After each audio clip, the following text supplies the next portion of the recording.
YouTube ప్రేక్షకులకు వీక్షకులకు అందరికీ కూడా నమస్కారం. కార్యక్రమాన్ని ప్రారంభించేటువంటి ముందు చక్కటి శ్లోకంతో కార్యక్రమాన్ని ప్రారంభం చేసుకుందాం. శ్రీ విద్యాం జగదాందాత్రిం స్వర్గస్థితే లయేశ్వరిం నమామి లలితా నిత్యం మహాత్రిపుర సుందరే చతుర్భుజే చంద్రకళావదాంసే కుచున్నదే కుంకుమారాకచూనే పుండ్రక్షుభాషాంబుజపుష్పవానాం హస్తే నమస్తే జగదే కమాతా జ్ఞానానందమయం దేవం నిర్మలాస్ఫటికాకృతిం ఆధారం సర్వ విద్యానాం హయగ్రీవముపాస్మయే. జై శ్రీమన్నారాయణ. ఈరోజు మరి ముఖ్యమైనటువంటి విషయం ఏమిటి అనగా, మేషాది ద్వాదశ రాశుల వారు అందరూ కూడా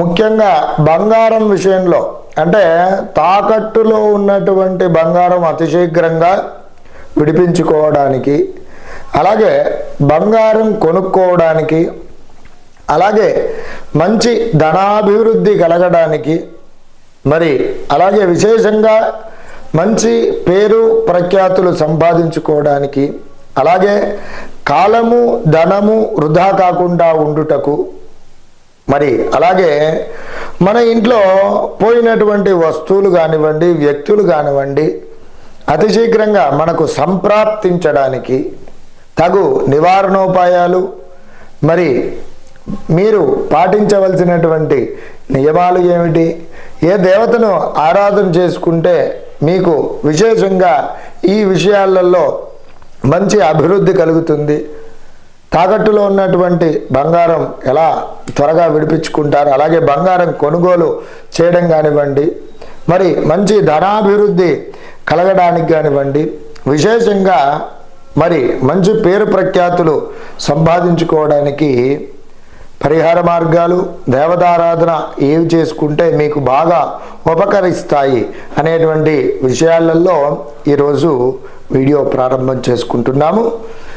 కర్కాటక రాశి వారికి మరి తాకట్టులో ఉన్నటువంటి బంగారం త్వరగా విడిపించుకోవడానికి, అలాగే బంగారం కొనుగోలు చేయడానికి, ఎవరైతే అప్పుల బాధతో బాధపడుతున్నారో అప్పులు త్వరగా తీర్చడానికి, పోయినటువంటి కాలము ధనము కానివ్వండి, అలాగే వ్యక్తులు కానివ్వండి, వస్తువులు కానివ్వండి తిరిగి సంపాదించుకోవడానికి, కాలాన్ని సద్వినియోగపరచుకోవడానికి పరిహార మార్గాలలో భాగంగా ఏ దేవత ఆరాధన చేసుకుంటే బాగుగా ఉంటుంది అనేటువంటిది, అలాగే పరిహారాలు ఏమిటి అనేటువంటివి ఈ వీడియోలో తెలుసుకుందాం. కర్కాటక రాశి వారు ఏ నక్షత్రాల వారు అవుతున్నారని అంటే, పునర్వసు నక్షత్రం 4వ పాదం, పుష్యమి 1, 2, 3, 4 పాదములు, అలాగే ఆశ్లేష నక్షత్రం 1, 2, 3, 4 పాదముల వారు కలిసి కర్కాటక రాశి వారు అవుతున్నారు. వీరి యొక్క ముఖ్య జాతక లక్షణాదులు కనుక గమనించినట్లయితే వీరి యొక్క మాట ఖచ్చితంగా ఉంటుంది, అలాగే మొండి వైఖరి కలిగినటువంటి వాళ్ళు, మితండ వాదికులుగా ఉంటారు, అలాగే మధ్య రకమైనటువంటి ఎత్తు కలిగినటువంటి వారుగా ఉంటారు, అధిక సంతాన పరులు, తల్లిదండ్రులను గురువులను ఆచార్యులను పూజించేటువంటి వారు, అలాగే భక్తి భావన అధికంగా కలిగినటువంటి వ్యక్తులుగా కూడా వీరు ఉంటారు. అలాగే వీరి యొక్క మాటలు కఠినముగా ఉన్నప్పటికీ కూడా మనస్సు చాలా నిర్మలంగా ఉంటుంది.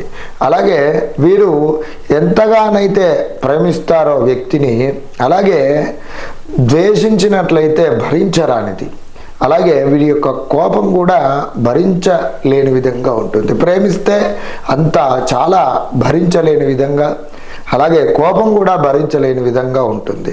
అలాగే వీరు మంచి కార్యశూరులుగా ఉంటారు, కర్మ నిరతులుగా ఉంటారు, వివిధ రకాలైనటువంటి రంగాలలో వీరు మంచి నిష్ణాతులుగా ఉంటారు, అలాగే మంచి పేరు ప్రఖ్యాతులు కూడా వీరు సంపాదిస్తారు.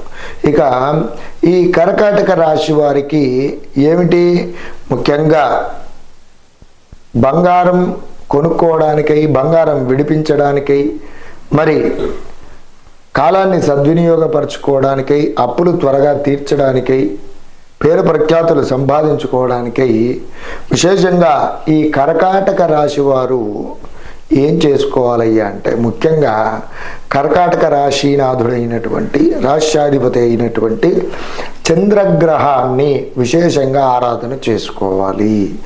అలాగే చంద్రగ్రహ ధ్యాన శ్లోకాన్ని ప్రతినిత్యం పఠించడం పూర్వకంగా మానసికమైనటువంటి ప్రశాంతత లభిస్తుంది. అలాగే చేసేటువంటి పనులపైన నిబద్ధతా భావం పెరుగుతుంది. అలాగే సోమవారం రోజున బ్రాహ్మణోత్తముడికి కేజింబావు బియ్యము, తెలుపు రంగు గల వస్త్రము దానం చేయండి. అలాగే దేవాలయ ప్రాంగణంలో తెలుపు రంగు గల వస్త్రాలు కానివ్వండి, పండ్లు కానివ్వండి, విశేషంగా పేదలకు కానివ్వండి, వృద్ధులకు కానివ్వండి, చిన్న పిల్లలకు కానివ్వండి విశేషంగా పంచండి. దేవాలయ ప్రాంగణంలో ఒకసారి అన్న సంతర్పణ కార్యక్రమం నిర్వహించండి. తగుపూర్వకంగా మీకు ఈ బాధలతో ఎవరైతే బాధపడుతున్నారో వారికి చక్కటి పరిష్కార మార్గం లభిస్తుంది.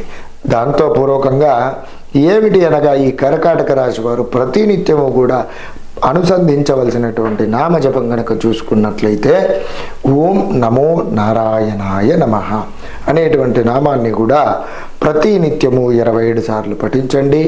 ఉత్తమోత్తమైనటువంటి ఫలితాలను అనుభవించండి. నమస్కారం. బంగారము తాకట్టులో ఉన్నటువంటిది విడిపించడానికి, అలాగే బంగారం కొనుగోలు చేయడానికి, అప్పులు త్వరగా తీర్చడానికి, అలాగే విశేషమైనటువంటి పేరు ప్రఖ్యాతులు సంపాదించుకోవడానికి, అలాగే కాలాన్ని ధనాన్ని సద్వినియోగపరచుకోవడానికి, ఇంట్లో పోయినటువంటి వస్తువులు కానివ్వండి, వ్యక్తులు కానివ్వండి అతి శీఘ్రంగా మనకు సంప్రాప్తించడానికి, దృగ్గోచరం కావడానికి పరిష్కార మార్గాలలో భాగంగా ఏమి చేసుకుంటే వీరికి బావుగా ఉంటుంది, ఏ దేవత ఆరాధన చేసుకుంటే బావుగా ఉంటుంది అని గనక ఈ విషయాల్లోకి వెళ్ళినట్లయితే ముఖ్యంగా వీరు మహాలక్ష్మి అమ్మవారిని ప్రతినిత్యము కూడా కొలుచుకున్నట్లయితే, సేవించుకున్నట్లయితే, అమ్మవారి యొక్క ఆరాధన చేసుకున్నట్లయితే విశేషమైనటువంటి చక్కటి సత్ఫలితాలను పొందుతారు. అలాగే శ్రీ కార్తవీరార్జున స్వామి వారి యొక్క స్తోత్ర పారాయణం కూడా విశేషమైనటువంటి ఫలితాలను ఇస్తుంది. అలాగే శ్రీ కార్తవీరార్జున స్వామి వారిని కూడా ఆరాధన చేసుకోవడం, మరి వారి యొక్క స్తోత్ర పారాయణల పూర్వకంగా చక్కటి ఫలితాలను అనేటువంటివి పొందుతారు. ఇక పరిహార మార్గాలలో భాగంగా చక్కటి పరిహారం అనగా ఈ బాధలతో బాధపడుతున్న వారు ఎవరైతే ఉన్నారో ముఖ్యంగా 9 శుక్రవారములు విశేషంగా నేను చెప్పినటువంటి పరిహార మార్గాలు అనేటువంటి ఏవైతే ఉన్నాయో అవి పాటించండి. ఏమిటనగా మొదటగా ఏదైనా శుక్రవారము రోజున విశేషంగా మీ ఇంట్లో బంగారంతో కానీ వెండితో కానీ మహాలక్ష్మి అమ్మవారి యొక్క ప్రతిమ ఉన్నట్లయితే, లేదంటే నాణ్యం రూపకంగా కానీ ఉన్నట్లయితే మంచిగా ఒక చక్కటి రాగి పాత్ర కానీ ఇత్తడి పాత్ర కానీ, మరి విశేషంగా ఆ పాత్రలో అమ్మవారికి విశేషంగా పంచామృత అభిషేకాదులు చేయించి చక్కగా గంధము కుంకుమ అలంకరణ చేసుకుని పూజామందిరంలో విశేషంగా అమ్మవారికి మరి బిల్వపత్రములతో అర్చించండి. అలాగే ఆ రోజున ఒక ముడుపు కట్టవలసి ఉంటుంది. ఎరుపు రంగు గల వస్త్రము తీసుకొని అందులో పీచు తీయని టెంకాయ, కొబ్బరికాయ ఒకటి తీసుకొని అందులో గోధుమలు, తెల్ల ఆవాలు, పసుపు, కుంకుమ, గంధము, పచ్చకర్పూరము, దాంతోపాటుగా ధనము యథాశక్తి 54 రూపాయలు కానివ్వండి, 27 రూపాయలు కానివ్వండి, 18 రూపాయలు కానివ్వండి, 108 రూపాయలు కానివ్వండి, మరి విశేషంగా 516 రూపాయలు కానివ్వండి, 216 రూపాయలు కానివ్వండి, ఈ విధంగా విశేషంగా అందులో పెట్టండి. దాంతో పూర్వకంగా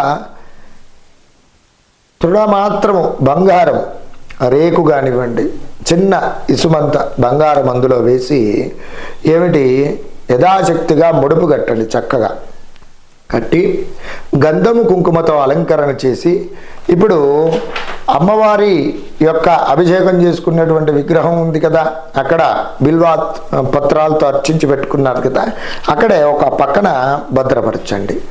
చక్కగా మరి విశేషంగా అదే రోజున అనంటే ఇది ఈ ఎరుపు రంగు వస్త్రంతో కట్టినటువంటి ముడుపు ఏదైతే ఉందో చక్కగా భద్రపరచుకొని అక్కడ పెట్టండి. ఇక ఇది ఒకసారి కడితే సరిపోతుంది. ఇక ఈ 9 శుక్రవారములను కూడా ఇది చాలా బాగుగా గుర్తుంచుకోండి. ఈ 9 శుక్రవారములు కూడా ఇది జాగ్రత్తగా చేయండి. అనగా ఆవు పాలు తీసుకొని గోధుమ పిండి కానీ బియ్యం పిండి కానీ తీసుకోండి. యథాశక్తి తీసుకొని బాగా కలిపి దాన్ని దీపారాధన చేసుకునేటువంటి ప్రమిదలాగా తయారు చేసుకొని ఇప్పుడు అమ్మవారికి అభిషేకం చేసుకొని పెట్టుకున్నారు కదా, ఆ విగ్రహానికి ముందుగా అది ఏర్పాటు చేసుకొని అందులో ఆవు నెయ్యి వేయండి. అలాగే ఎర్రని ఒత్తి చేసి వేయండి. లేదంటే దొరికినట్లయితే తామర ఒత్తులు, విశేషంగా ఆ తామర ఒత్తులు తీసుకొని అందులో పెట్టి గంధము పుష్పముతో మంచిగా అలంకరణ చేసుకొని దీపారాధన చేయండి.